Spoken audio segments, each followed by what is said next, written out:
So, hello everyone. Good morning or good afternoon. We're excited to be with you today with Translators on Air, a series of webinars hosted by BureauWorks. This initiative is centered around the beating heart of our industry, as I always say.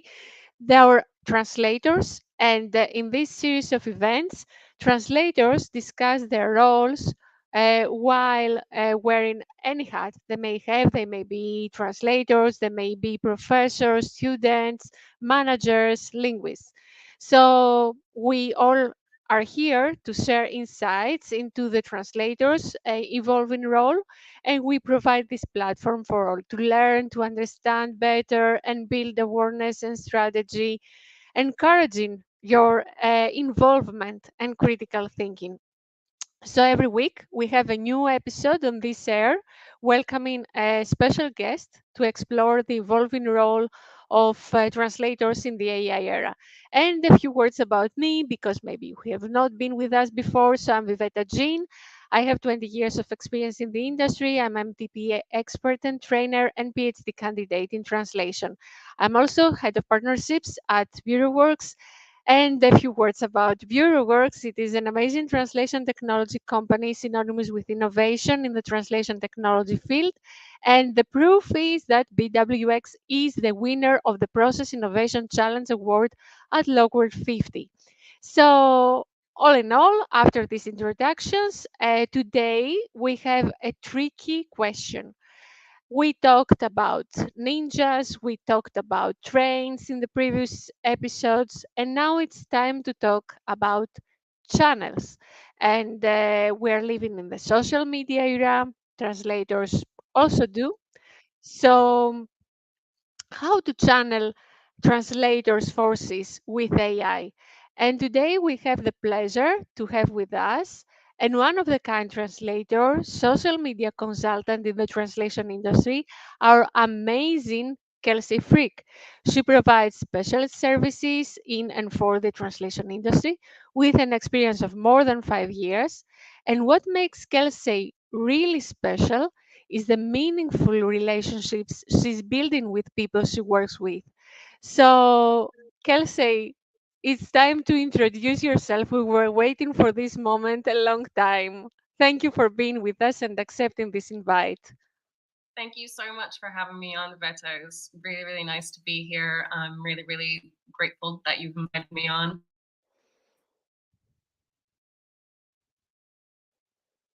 And account media consultant, and I'm also the co-founder of Team Translator, which is a positive and supportive online community for freelance translation professionals. Yeah, as Vivetta said, I've been in the industry for a long time, got my start working for a boutique translation agency specialized in marketing, and went freelance about 2.5 years ago. Didn't know what I was doing, didn't know, it was an unexpected freelance transition. And I just knew that I needed to get on social media, and that was going to be my main avenue for things. So I kind of put my head down and thought about what kind of content I could create, what things I could post, all of that. And it's taken me on a pretty wild journey the past 2.5 years, and all the way up to here. Fantastic, fantastic. For us, you are a genuine, let's say, translator, like someone that speaks from and for the translators, which is what we need here, because I would say that this is a very unique episode. We are at the heart of it with having you as a being a project manager, meaning that you are dealing with translators, you have this kind of experience, you understand their pains, you're dealing with them every day. And so I would like to ask you, what is your experience as a project manager working with translators who are nowadays prompted to work with AI? This is a really good question. So AI isn't something that I have personally integrated into my translation workflow for the projects that I manage. That being said, it's definitely caused a stir in the past year, especially, of course, but more broadly with machine translation and stuff like that. Um, I would say overwhelmingly, it's been a negative sort of connotation, AI and translation and stuff. There for a multitude of reasons on the translator's part. A lot of times they're getting requests from agencies or clients that are asking them to do MTPE, and the output is terrible, and they'll have to rewrite everything, and usually for a lower rate, when they end up just redoing all of the work anyway. So that's not a great look. The other thing is, will AI replace our jobs that we love so much? I would say I don't think anybody got into the translation industry for the money. It's because we love what we do. It's because we love the work. And the prospect of losing that profession is really scary to a lot of people, quite understandably. So I would say that the conversations that I've had in and around the industry have been, yeah, fearful. There's a lot of trepidation there, but it's all very understandable. And I think that everyone is kind of, there is some hope. Absolutely, I think that there are a lot of people out there that think that AI is going to be another tool in our tool belt, just like when cat tools got introduced and all of that good stuff. So it's another iteration of the profession as a whole, which is what I hope it is as well. But yeah, I think there's an understandable fear amongst Mhm. freelancers and project managers as well. It is true, and I would like to add here because your point was really interesting, and it is something that not many people take into account for the translator's profession, is that they're not only working with one company. So let's just imagine that a translator works with 10, 20 different LSPs. Each LSP has different processes, one thing. Second thing, different engine. Three, different pricing for machine translation, fuzzies, etc., guidelines, style guides. So it's a lot of information to be processed if you are a professional. And I don't believe that we would not like to take this into account if we are an LSP or a manager, and exclude people who are really good professionals because we don't take into account their hard work and effort and willingness to work with companies. So this is also important because MTP means a lot of things in terms of guidelines. And saying that, I don't believe that there are guidelines based on the latest research that we had with Lucia Guerrero in TC44 last year, correct? Yeah, well, this is the thing, and it only takes a couple, even just one bad experience to kind of make it so that translators or project managers aren't open to exploring that avenue further. It takes one untrained engine, or one overly pushy client, or one too low rate, that just kind of sours the whole experience, especially for something that you know is so new to people. Hmm. And from the translator perspective, it's like there's no sort of industry standard. Um, there's no controls and stuff like that. They're just looking at, am I going to have to do more work for less money? And that's not an attractive proposition for anyone. Exactly, exactly. So yeah, we said that in all the previous episodes, that and anywhere it is said that training is needed and the guidelines are needed. We also tried to have this initiative with Gala to create a common machine translation post-editing training protocol to find a way for all of us to have a single point of reference for post-editing. It was a sort of a contribution. But now, about you and your everyday life with translators, what are the main questions and concerns that you receive? In terms of AI, you mean? It could be about AI, one thing, but it could be about other things as well, because everything is not about AI. That's fair. Yeah, I would say, a lot of what we've been talking about already is making sure that people are getting paid fair wages for the work and the value that they provide to their clients, making sure that they have the resources to deliver quality translations that they can be proud of. And I guess not just the resources, but the time and the energy as well, right? Because we all know that doing a translation on a crunch deadline can have a big effect on quality, right? Um, it's the same things that I think a lot of people in a lot of industries are talking about right now. Not necessarily to do with AI, but just in general, is that kind of the longevity of the profession in general, fair treatment, fair practices, and getting the tools that they need to do the job well. Um, and also just trying to keep up with everything as well. Um, Obviously, with the introduction of AI, but also with loads of new technologies and stuff, there are going to be advances that not everybody is able to keep up with, or be they're not going to be able to access the training to keep up with it and everything that goes along with that. So that I think that's a really big concern among a lot of translators currently. Mhm. And I think there is a very bad reputation about the wages, the compensation of translators, and I will explain why. Because I had two demos in the context of an experiment with the universities, and I was showing our tool BWX.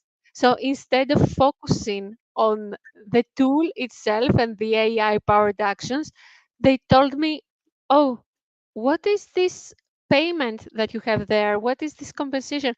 Is this what we're going to get paid?" Because it was something like for the demo, like the minimum one. And I said, "No, this is for the demo." But they were shocked because they don't know what they will expect and what they will find out in the market. So everything is, they're really alert about the compensation. This is what I could share. And now, taking it from there to the training, I would like to ask you, because you also have your community, what is the best way for you to train translators? And do you have any specific framework in mind? I wouldn't say that there's any one best way to train translators. I think everybody has different styles of learning. Some are very visual, some are very hands-on. There's so many different ways that we can offer resources in terms of training. Um, so it's really kind of based on the demands of each individual freelancer and making those available, right? Um, in terms of what that could look like, guides, videos, webinars like this one. There's so many options out there, but I think the main thing is making that accessible. So, for example, for Team Translator, all of our access to the community is completely free, but also all of our resources are 100% free, and they'll always remain that way because there are so many different people in this wonderful profession and so many different points in their career, so many different walks of life. They might be in their, famine part of their feast and famine cycle, but just need some help with something. And so I think making that as accessible as possible. And I'm not saying that it necessarily needs to be free for everybody that's providing training or resources, but trying to make that as accessible as possible, maybe offering payment plans, something like that. For people to be able to learn and access those resources. I think that's so important because the the more that we invest in our own community of freelance translators and giving them the information to set their own fair rates and um, work with ethical businesses and make sure that they are protecting themselves legally with contracts and everything like that, the more resources that we can give to freelancers who are in reality kind of at the bottom of the food chain between direct clients, agencies, and then freelancers, the more power we can give to them, the better the industry gets for everyone, I think. Mm-hmm. And your personal opinion, there are many format of training, like synchronous, asynchronous, and recorded.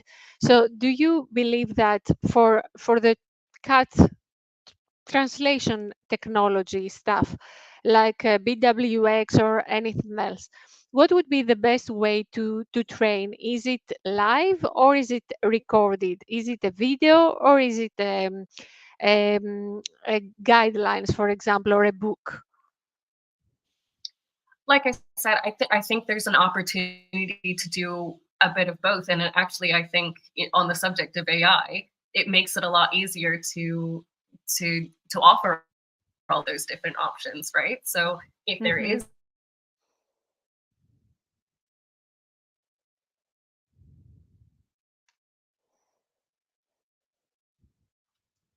I think I lost Kelsey for, let's see.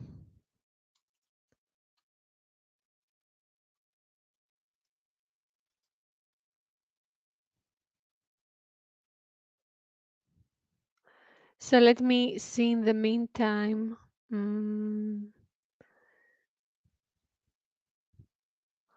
okay, I until we have Kelsey back, probably I can share my screen and I can show you something which I was planning to do later on.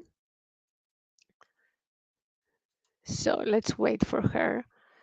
So I can share with you some statistics about the translation software industry. So we have like 14,362 freelance translators in 2020, and 58.2% of them are female based on webinar care.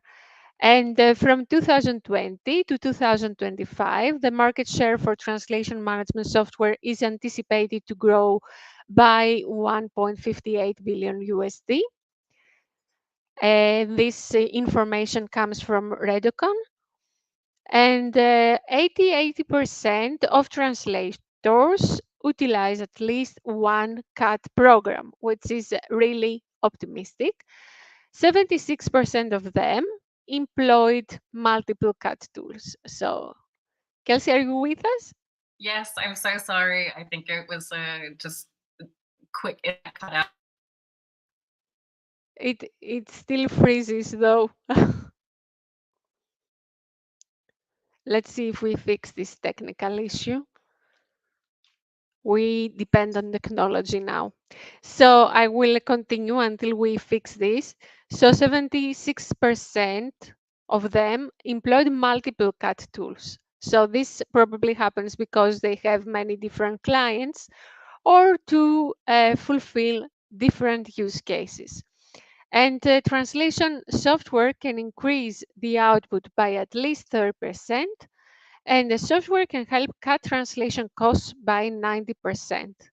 So this is some information that we can share with you to have an idea of what's going on in the market, and also to show the value of the translation tools.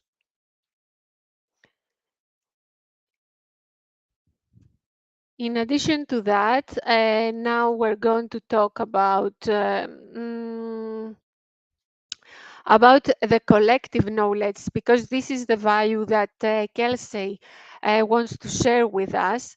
The collective knowledge of a community of translators working together.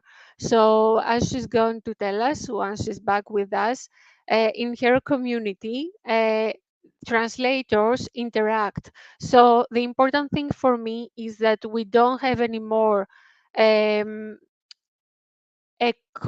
we don't have translators isolated and working on their own, but we have translators collaborating with each other, finding value to working with each other, which is really important because this was not happening in the past.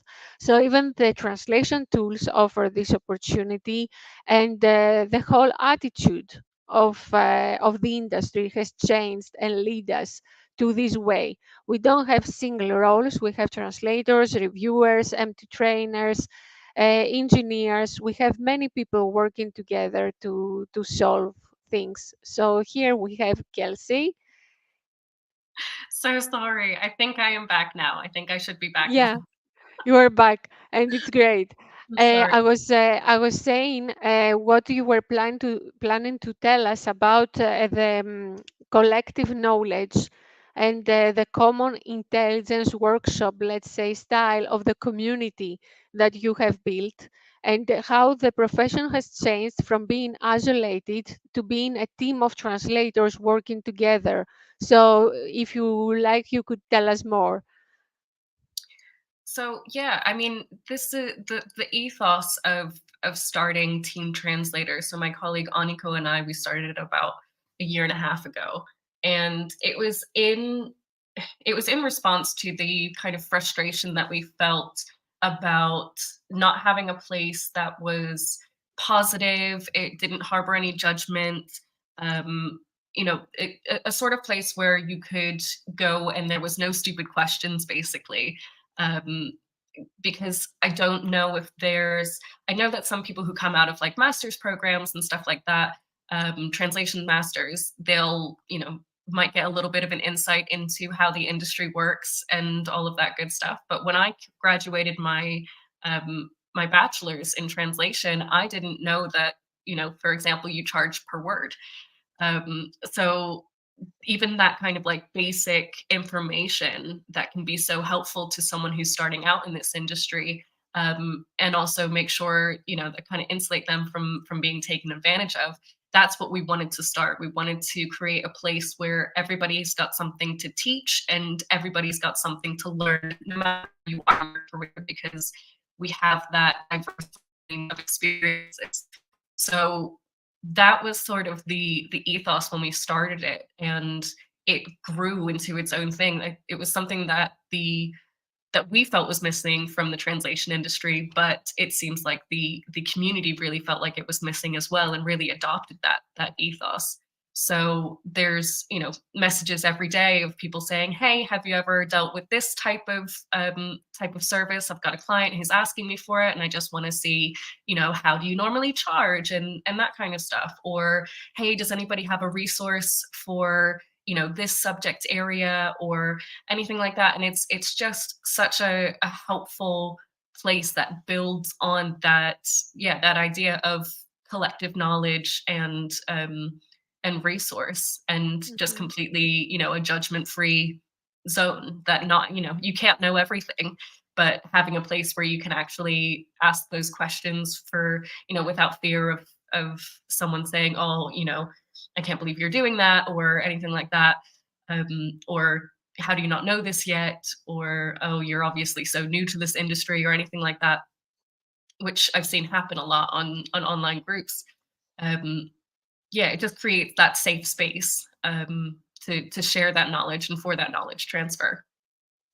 Yeah, it's really really useful, as you said, because it is also about practical information, and I because I'm part of this channel, I really appreciated the fact that you also talked about tech, like not only translation technology, but anything, chairs, headsets, everything is there for translators to be helped. How can I find this? How can I find the other?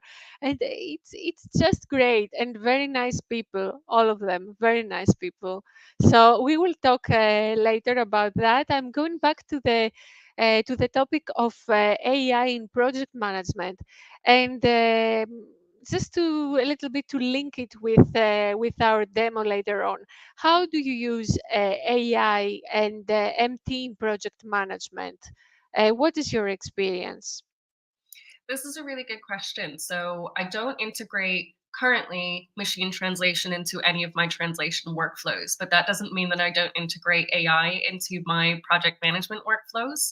There's so many different ways that I've used different AI tools, ChatGPT, Claude. There's so many out there. There's great. It's a great kind of sounding board, I would say. I might set up a new process. Maybe it's a new process for onboarding, or maybe it's a new process for training someone on the tool or something like that. And I can kind of say, all right, this is what I think.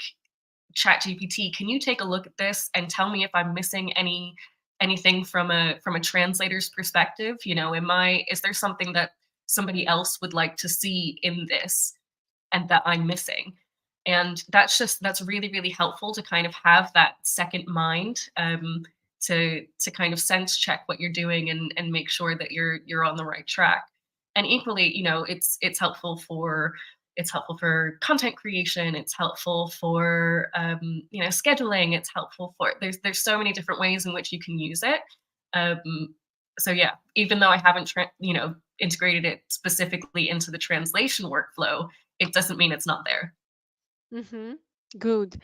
So maybe you have not experienced so far, or you have any idea of what is the impact of the AI on efficiency and quality?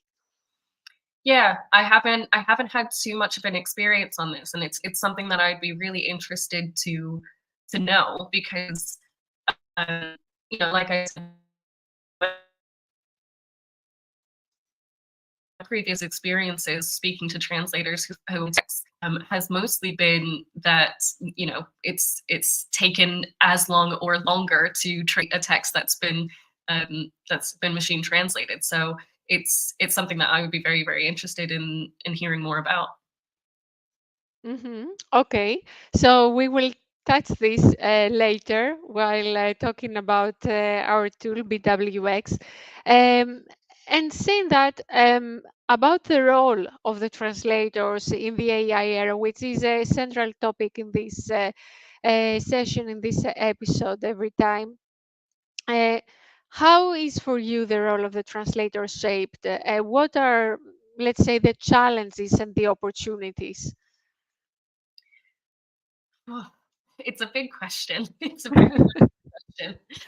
I I think there is I think we've kind of covered the challenges, right? A lot of translators are worried that they're going to have more work on their plate, or do more, have to redo the translations and stuff. For a lot of times, agencies and clients are asking for lower rates for MTPE, even though it's taking longer for translation. So I would say that's definitely the main challenge. I think as well, it can't be ignored, the idea that um, poor MT might have an effect on the quality of a translation, right? If a machine translation automatically pops up in a segment, it's kind of hard to rewire your brain Mm, in a different way to kind of rephrase that sentence in a way that sounds more native. But mhm, because you're already seeing a suggestion there, you're going, wait, can I?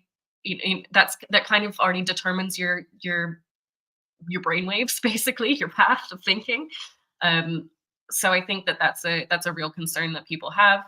I think another one in terms of quality is that everything ends up sounding the same, which I think is a real fear.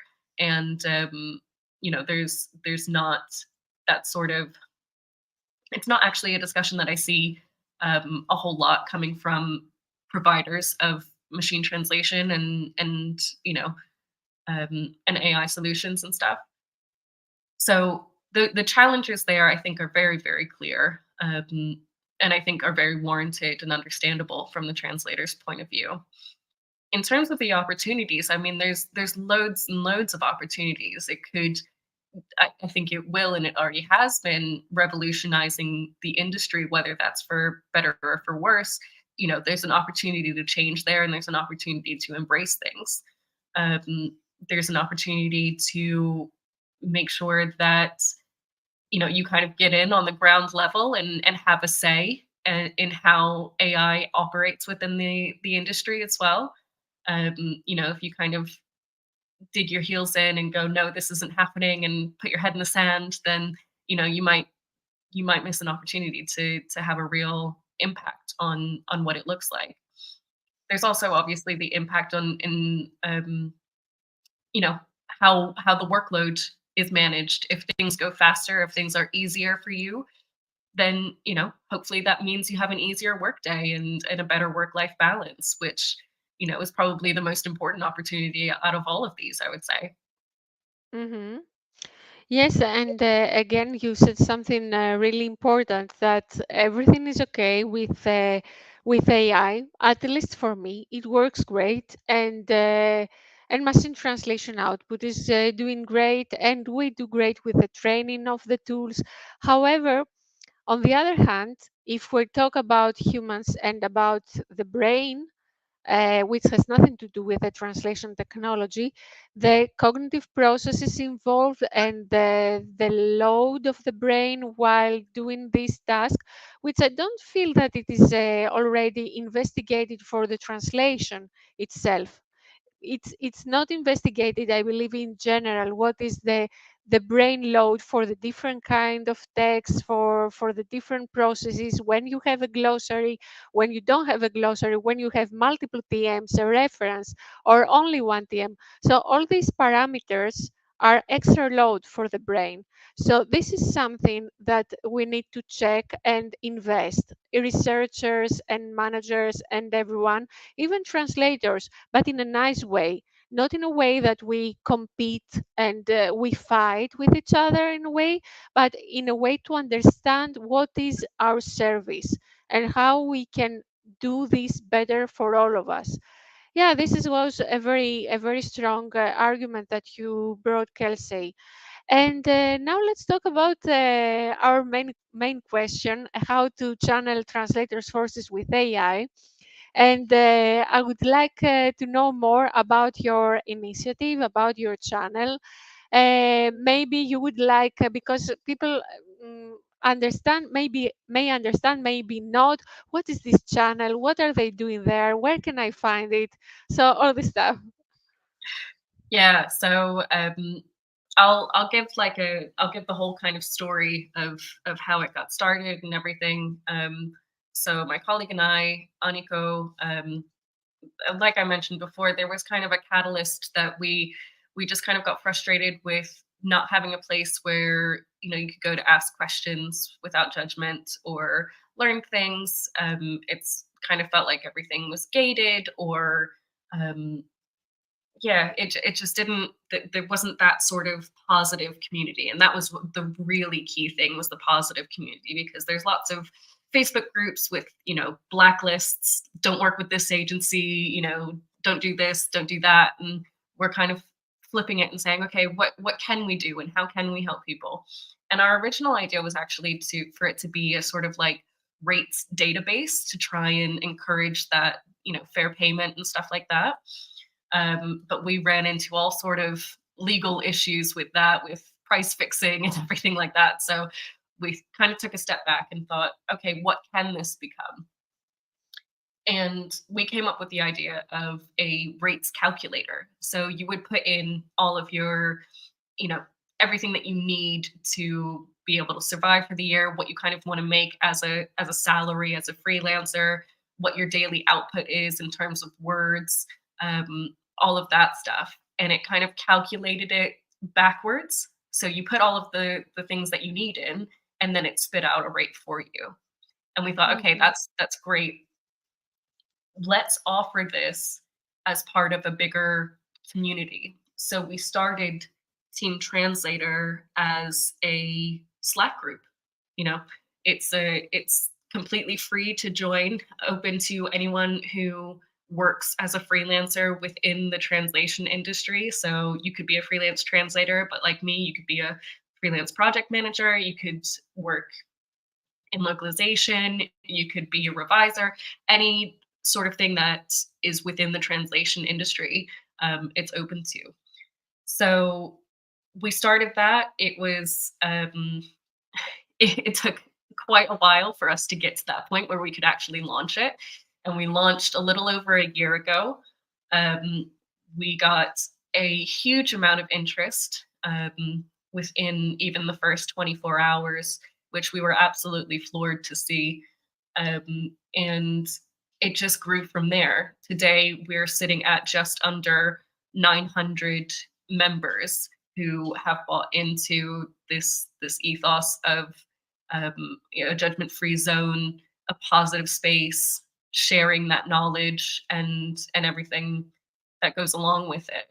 Um, and we've actually, yesterday it came through, we have established Team Translator as a community interest company here in the UK, which means that we're nonprofit and we're going to start generating some income to be able to offer more resources and more online events and more help for our members. We're just trying to maximize that as much as possible. So we're really excited. There's a lot of cool things going on. So if anybody wants to join, you can join at www.team-translator.com. There's a big join button on there. Read the community guidelines, and you'll be sent a link to join the Slack group. So we're so happy to have so many people there. And yeah, we're really, really excited about the future of it all. So yeah. Yeah, it's just amazing, and there is a word summarizing this in a way. It is solidarity because people care about each other. You can see that it's something that you cannot explain. You can feel it in the channel. Really nice feeling. And on the other hand, we have, and that's why the channel is really important, because we talked about the compensation, which is a very sensitive topic. Um, and we know that, and I know that as a vendor manager for many years.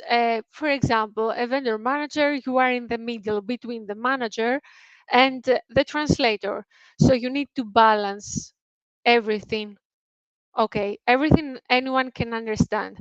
But in the end, when you deal with translators, you have people, and you have people who are sick, who talk to you about their children, with whom you build a personal relationship. They're not like productive units. Okay, they produce, but they are humans. So you have a relationship, and there, when you need something urgent, they will be there for you. When there is anything that you need help with the client or whatever, they will be there. You have a constant communication, and we need to be, in a way, grateful. I don't believe that we show our gratitude to translators in a way that is that they can feel it. It's not about the transactional part of it, but it's about the emotional part of it. And at this point, I would like to ask you, how do you think that we express our gratitude to translators? I mean, I couldn't agree more with that. It's basically how I've built my career, and it's why I've been able to have success as a project and account manager. Is treating people like people first, right? And I think it goes a long way. Just what you said. There's so many times where I've set a deadline. We're working towards things. Everything's great, and then someone messages me and says, "I'm really sorry. Can we push this deadline back by a couple of hours or to the next morning because my kid's school just called and she's really sick and I need to go and pick her up and look after her." And if I have the ability to push that, I will. If I don't have the ability to push that, it's my job as a project manager to make sure that that gets placed somewhere else. But I also have a duty of care to the person that I'm working with, because if I can have that empathy in the moment, I'm not a parent or anything like that, but I can understand how frustrating it is when you have work to do, but there's something that's more important that comes up that you absolutely need to deal with. And if we can have a little bit of empathy in that moment, then that will go a hell of a long way to building that relationship with someone.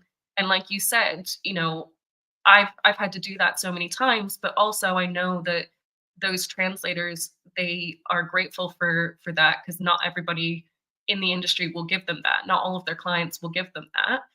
And it's also, if I'm in a rough spot and a client has emailed me at 4 o'clock on a Friday and I, try desperately to place it, it might be someone who is willing to, pull an extra hour here or there or something like that, sign off a little bit late so that I can make sure that that gets to the client on time. It's transactional, but it's empathetically transactional, it's it's not just a, here, I'll pay you for this and you give me the output and everything like that. Just like with translation itself, everything Mhm. is super subjective, right? It's all about putting that empathy, that emotion into the work. And it also kind of brings up a point of, I think that that's another fear that that people have in terms of automation and AI and machine translation, is that it kind of brings people, pushes people away from each other. you know Mhm. um, you only have to open LinkedIn to see any number of translators, lamenting about dear vendor posts, and trying to getting a notification for a job, but clicking on it to accept it and it's already gone in a matter of seconds. Those kind of things, I think, are really, really hurting the relationships that we could be building with translators, and hurting the quality of our translations, hurting the relationships that we have with our clients. If we're delivering bad work because we can't, keep quality or consistency or anything like that, then that's going to hurt the work that you do as well. It's going to hurt the whole industry. Mhm. Yes, and I think the message that we can send today to people is that if we allow automation, then we allow for communication, meaning that something sometime is replaced, is saved, and then we have the time to communicate more. So maybe technology, instead of breaking us apart, it brings us together in a different way, that we need to discuss more about quality issues, um, different levels of the translation, that now they're not discussed, they're really transactional, like I deliver, you get the text, you go to the next step, and so on. Then probably it will become more collaborative because the trivial tasks will be automated. So now, how can we go ahead? At, at BureauWorks, we care. So we place translators at the heart of the process. We design a tool that is made to help them and not to replace them, to assist them. And I think that it's the right time to see some um, revolutionary, let's say, statements about AI, and go and check a little bit the demo of BWX. It's not exactly a demo. I'm going to just to show you the features, or maybe we can have a play, meaning that you ask me what can BWX do for me, and I see if it can do it. So Yeah. here, let's see, I have this slide. Let me see if I can have it here. Maybe Rodrigo can help me with that to bring the slide up. So actually, the statement is that, thank you. So AI revolutionizes the translation process, reducing editing time by 50%. And this is a figure coming from BureauWorks.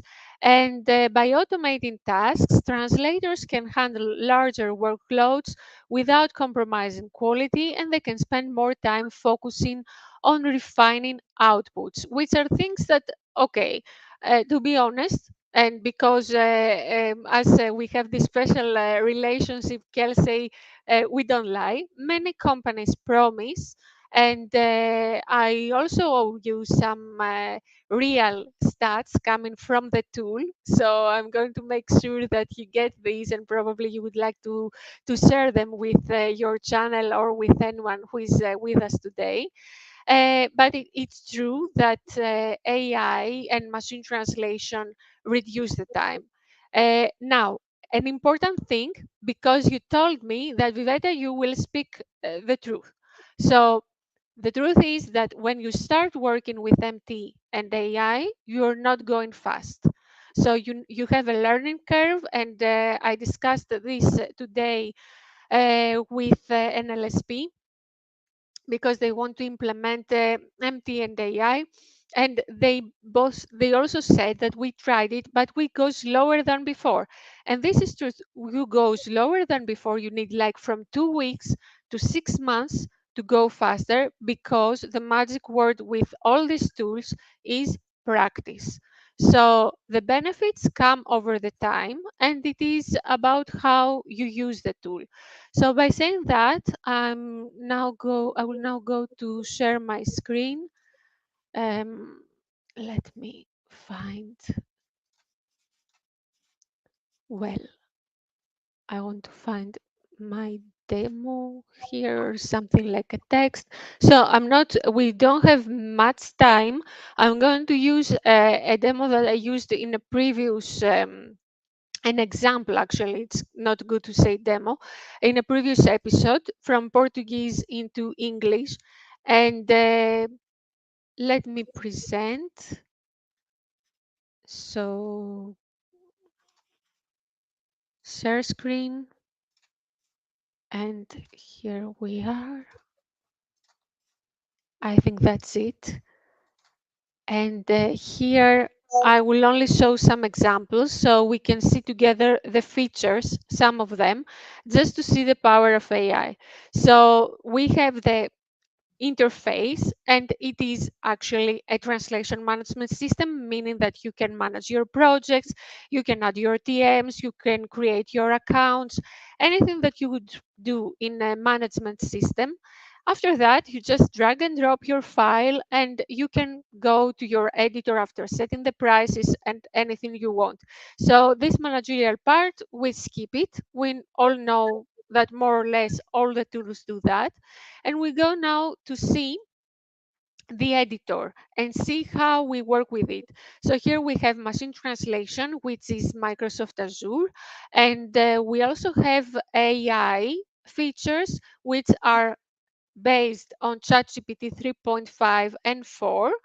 And we have the power of it. So the power is filtered. We work on a cloud system. We are secure because we have SOC 2 Type 2 certificate, and we don't have the open environment and insecure of chat OpenAI, but we have something really secured and the AI powered features of BWX. So if you go to the editor and see how we work with it, so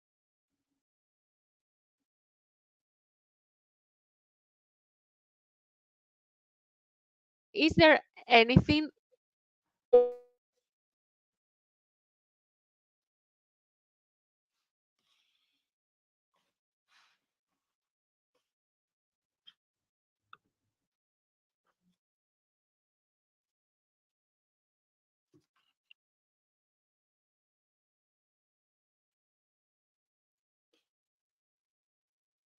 so there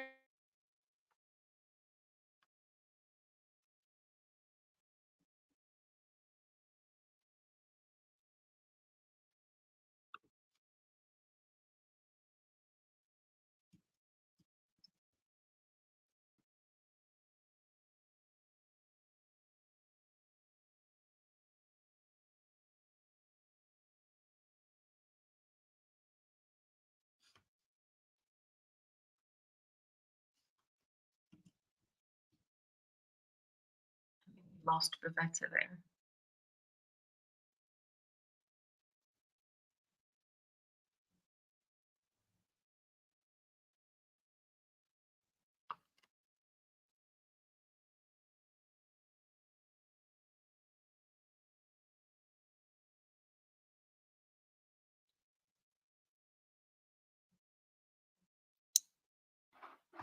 Oh, can't hear you, Rodrigo.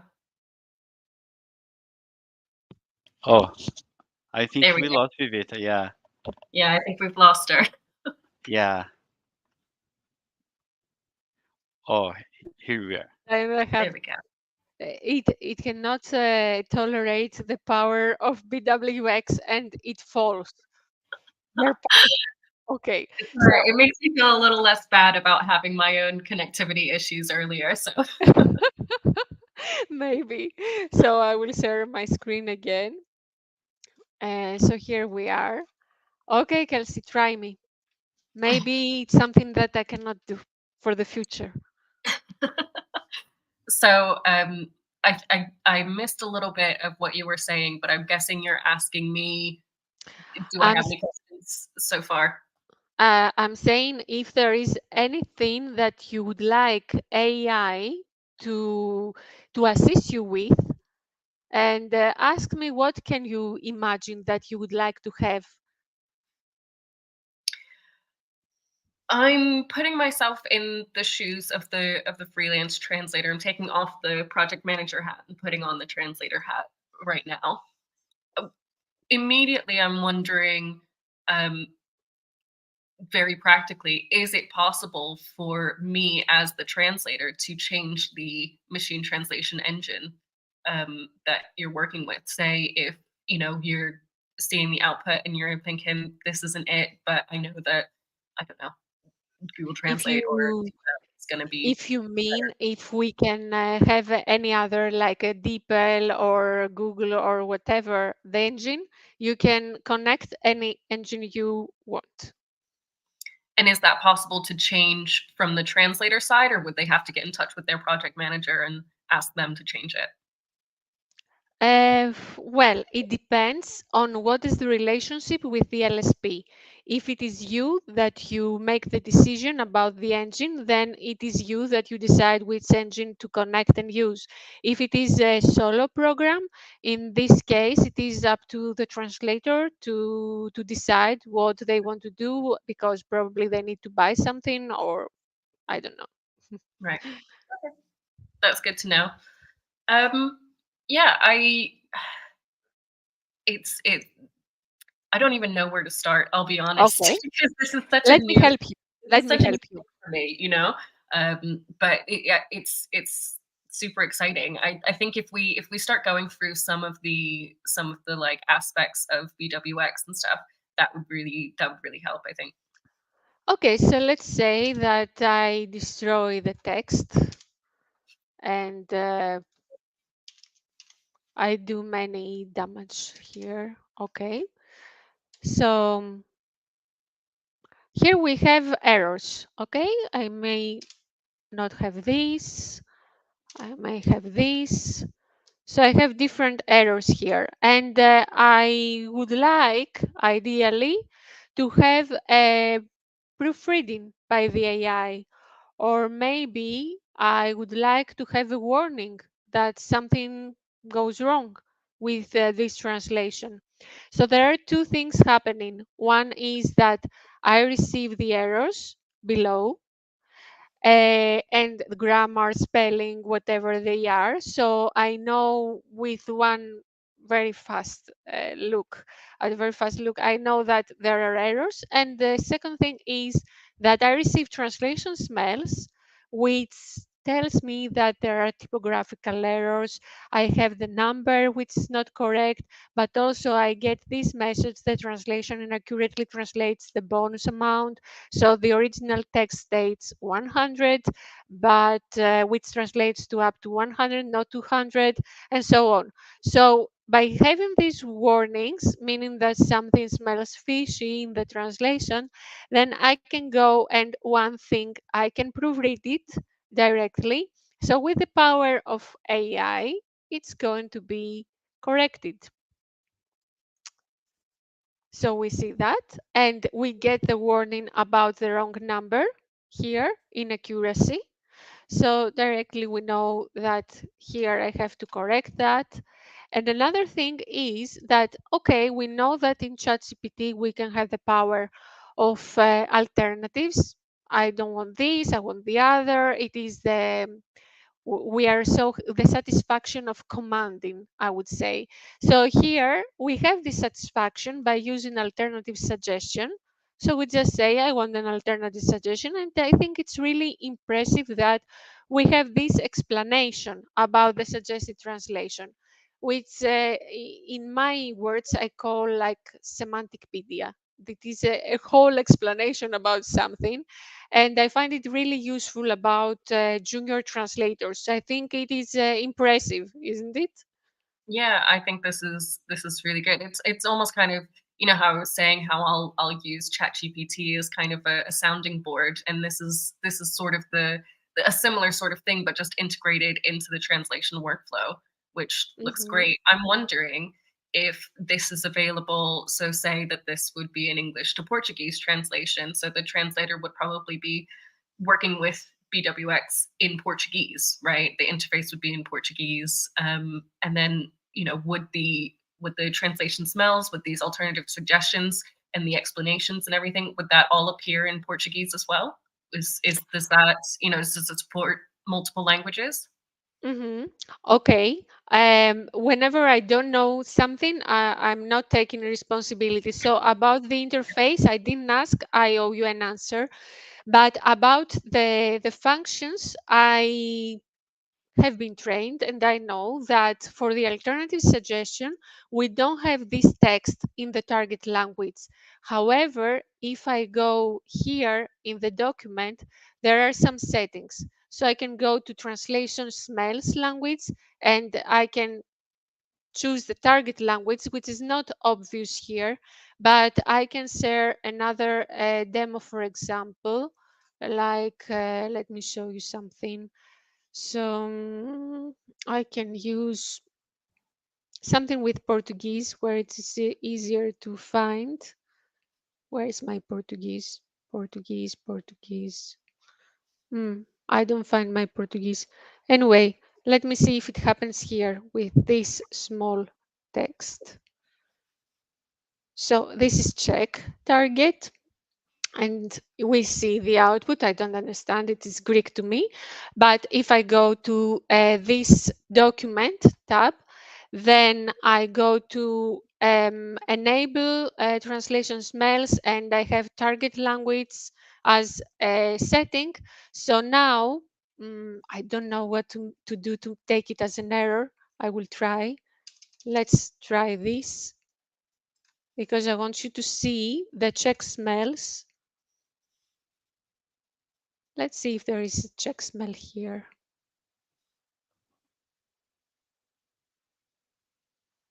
Hmm. It looks like it does appear in Czech. There is, and it appears in Czech.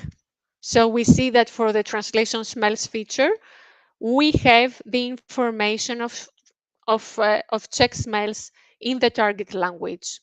Now, if there is someone like Javi in the audience, he can tell us if it is correct or not, and how the language seems. In Greek, it's really good, but it is amazing in English.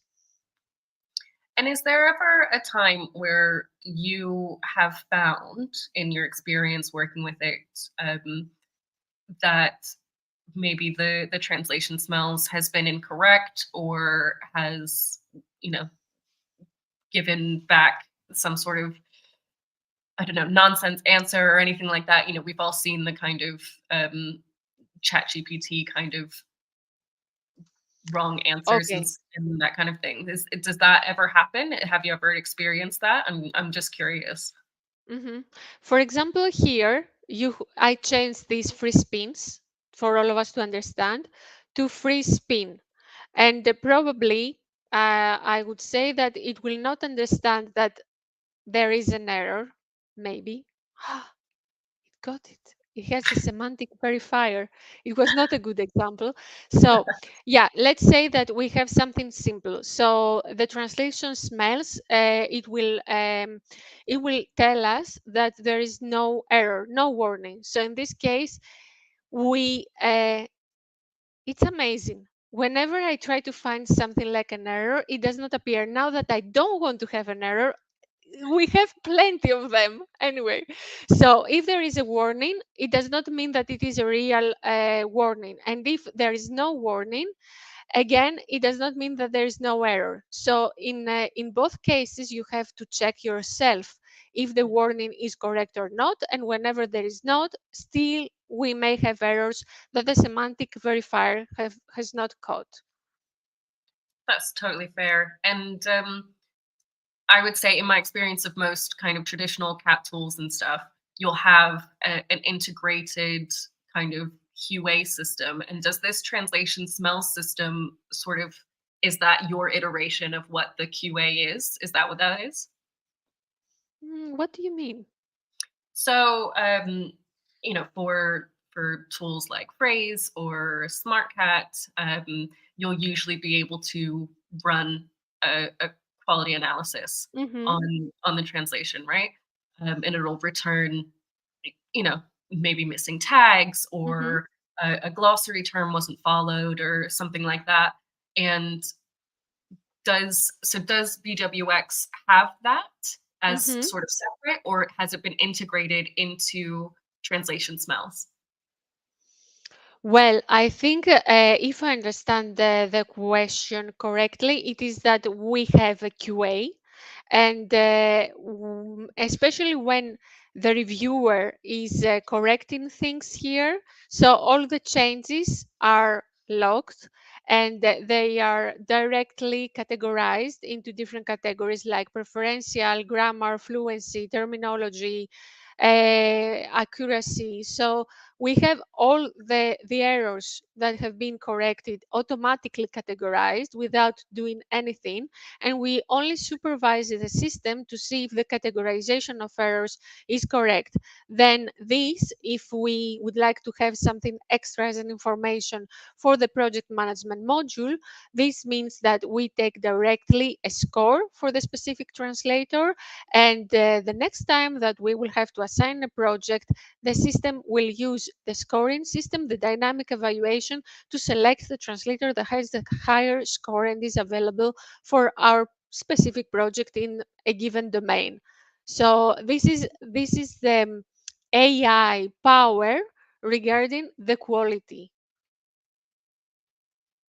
And Okay. I can add something more than that. I can add the feature of adding terms, because AI can also identify the errors, extract them in a glossary. Then you can add terms in the glossary. You can change the terms in the glossary and update your TM, your glossary, your translation. So meaning that the system learns with you. You are the teacher of the system, and you have consistency throughout your text. Okay. And then in terms of that automatic error tracking and stuff, I think that sounds very, very interesting. That's definitely with my project management hat on, but I could definitely see from the translator perspective how that might be a bit worrying to leave revisions and feedback up to AI. Because obviously, as we know, translation's a very subjective profession and that kind of stuff. So I'd be interested to hear a little bit more about that as well. And if the revisor can, has the ability to maybe override what the AI categorizes Mhm. the errors as. So they might fix something and then BWX categorizes it as a major error, and the revisor goes, well, actually, it's not that big of a deal. you know, don't Yeah, mark them down for that. well, I don't know if this will sound really nice. Sometimes I don't have the best way to say things, but I would say that AI and MT are our servants, are not our masters. So we can do whatever we want with them. They're there to assist us, meaning that we can do whatever we want. We can override categories. We can create our custom categories for the revision for the different categories of errors, or we can change something that the system has categorized in a specific error category. And this setting is here, I think, in the account settings, and we can go to, I think it is my account, and there you can go and have enable custom review categories. So you can go and see the categories of the errors, and you can use your own the way Mhm. you want. In addition to this, if we talk about quality, there is a dashboard, so we can go and check the different, the average percentage rate of significant changes, but we can also have a chart about the errors, the number of errors, and we can have reports, and we can see here the changes that have been made in the translation. So we have different features about the quality. And so translators will translate and then reviewers will review as well, and the once the reviewers review, then that kind of report is generated, and those changes are Mhm. logged. Does the translator Exactly. then get access to those? Are they able to see the errors and the corrections that the reviewer has made? Yes, sure. Yeah. If we give them access to it, yes. Mhm. Okay. And it's Okay. really important because this works like an LQA, meaning that it happens while you are working, and then this can be exported and you can use it the way you want, or maybe it can be shared. Yeah. Yeah. I think in my experience, again, I've kind of got my project management and translator hat on. There's been so many times where someone's come back with feedback, and I then go to the translator and I say, hey, what's going on?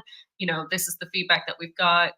Do you agree with it or not? And most, not most of the time, but I would say maybe 50% of the time, it's that they don't agree, and that one person's maybe you know Hmm. making it out to be much worse than it is, and you kind of have to mediate in that way. So I just want to make sure that in my experience, I've found that the best way to do that is make sure that everybody feels heard, make sure that you're trying to be as objective as possible, get a third party in if you need to, all of that good stuff. So I'm concerned, from a translator point of view, that they are feeling heard and they're not just kind of worried It, about clients just going, okay, well, that's the report. Now that person's never going to get any translations ever again.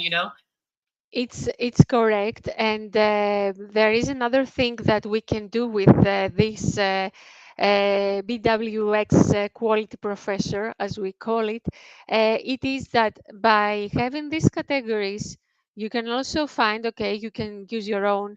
You can find the percentage of over editing and under editing of the translator. And whenever there are many preferential changes, even by the reviewer, then there can be a discussion that, okay, you should not dedicate so much time revising. So it's okay if you do less. So even that is really good to know for a project manager. Absolutely. Yeah, I think, going back to the whole thing of making sure that those relationships are there and that everybody feels trusted to do the job that they're good at and that they're hired to do and stuff. I think that's really, really important. So just making sure that kind of transparency is there. Hmm. Hmm. I think that I didn't show you one feature, which is the most amazing feature for project managers, um, and generally it is amazing feature. So let me see, where is this? So here, um, did we talk about fixed tags? No, we didn't. Fixed tags, please. So here we are. Brilliant.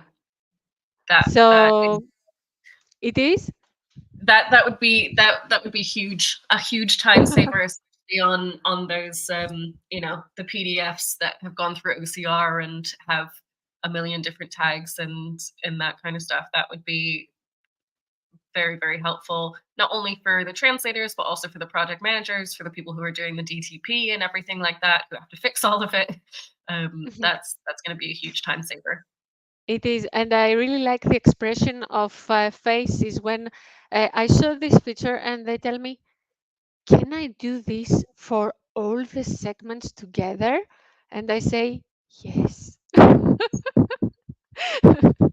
And it's really nice. That is really nice. Yeah, because I know a lot of translators kind of just like to go through, translate without worrying about the tags, and the tags kind of come at the end, um, once they've done their final translations and their final, versions and stuff. So yeah, that would be a huge time saver. I'm guessing this is another thing where, obviously you have to check it and it might not get it exactly right every single time, but you know, it's certainly quicker than doing it manually. Well, I think that we could talk about together about BWX for hours because there are so many features, and especially for the boutique and the clockwork plan that are really amazing. And you will start asking me, and what about this? What about that? So at this point, I would like to ask you if I covered some of your expectations. Yes, I would say so. Yeah, I think I'm particularly impressed by um, being able to get alternative suggestions and having, like I said, that sounding board. I think is going to be really, really helpful, and it sort of answers that question of worrying about you know that cognitive function of seeing a pre-translated piece, seeing a pre-translated string and not being able to wrap your head around a different way that I could improve fluency here. So I think that will go a long way with that, and being able to look at things from a different perspective and doing Mhm. that, being able to do that all within the environment, I think is something quite special. Let's not blame technology for that. Let's blame the trainers because or I don't know, the institutions for not having training in place yet at a large scale for post editing, and for us the researchers for not having completed yet fair research about what is this cognitive load, how can we measure it, how can we have a fair compensation for the translators. These are things that we really care about. So and companies should care about in a nice way. It's not everything about profit, and this is a message. It's about having fair relationships and always care how to make something more fair and more a winning partnership with anyone we work with. So yeah, and saying that, I would also like to show. Let me see if I have it. Ah, here it is. Our pricing, which is the solo model, the boutique plan, the clockwork, and the quantum. And you can use anything for free for 14 days.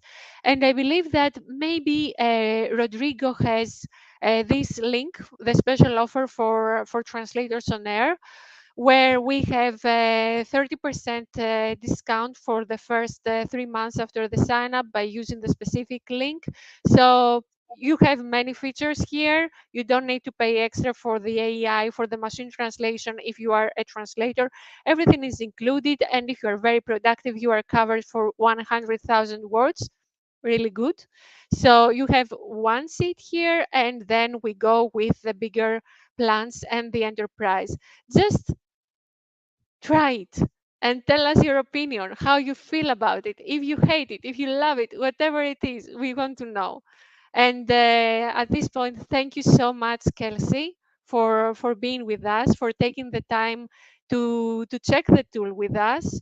It was an amazing talk. I'm really touched when I talk to people who care, with CARE capital letters. And yes, this was an amazing talk. Thank you. Thank you so much, Pavetta. I had a great time. I'm really appreciative of you coming on here and having that honest conversation, because we know that there's a lot of change going on, and we know that there's a lot of worry from translators and stuff like that. So it really means a lot that you're taking the time to hear those concerns and address them, and try and make the industry a better place for everyone. Thank you very much. Thank you to all of us, to all of you for attending. And I will see you next week with a new different topic. Uh, I will give like how is it called, Kelsey? I don't know. In the crosswords, magic word is bottles there. So see you next week with a special guest. Thank you very much. Thank you. See ya. Bye bye.